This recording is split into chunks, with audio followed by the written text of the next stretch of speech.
Right now at 5:30, news from Campaign 2020. Right now, we're seeing a lot of activity. We're way over 11,000 applications.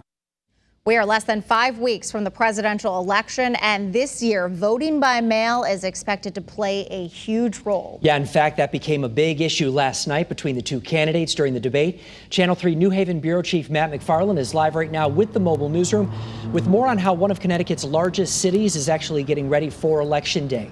Matt?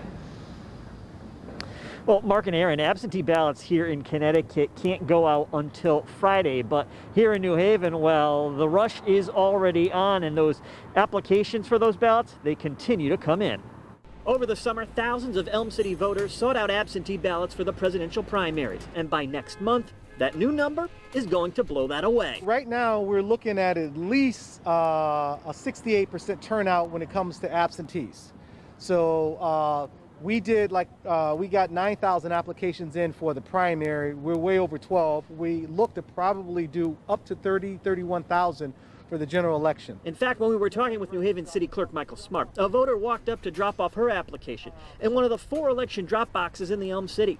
3 near the Hall of Records on Orange Street and another near the back entrance to City Hall. Our role in the office right now is to process the applications, continue to promote the ballot boxes. Then they'll be tasked with mailing out those ballots. During last night's debate, President Trump raised an issue over voting by mail and absentee. I hope it's going to be a fair election. If it's a fair election, I am 100% on board. But if I see tens of thousands of ballots being manipulated, I can't go along with that. As for his challenger, Joe Biden, the former Democratic vice president says people just simply need to vote. If you're able to vote early in your state, vote early. If you're able to vote in person, vote in person. Vote whatever way is the best way for you. While voting absentee during a pandemic is becoming a popular choice, many will still vote in person on Election Day.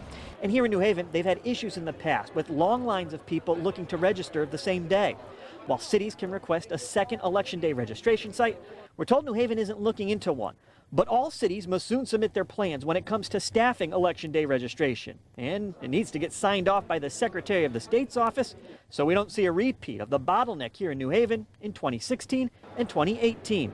And whether you're looking to register or vote absentee, your best bet is to not wait. We're working around the clock, asking folks to make sure they get their applications in. If they have any questions, give us a call.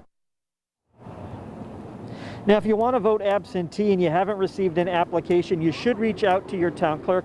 Also, you can print one off of the Secretary of the State's website, and then you can mail it in, or you can drop it in at one of these drop boxes that you can find in any city or town here in Connecticut. We're live with the mobile newsroom in New Haven. Matt McFarland, Channel 3 Eyewitness News.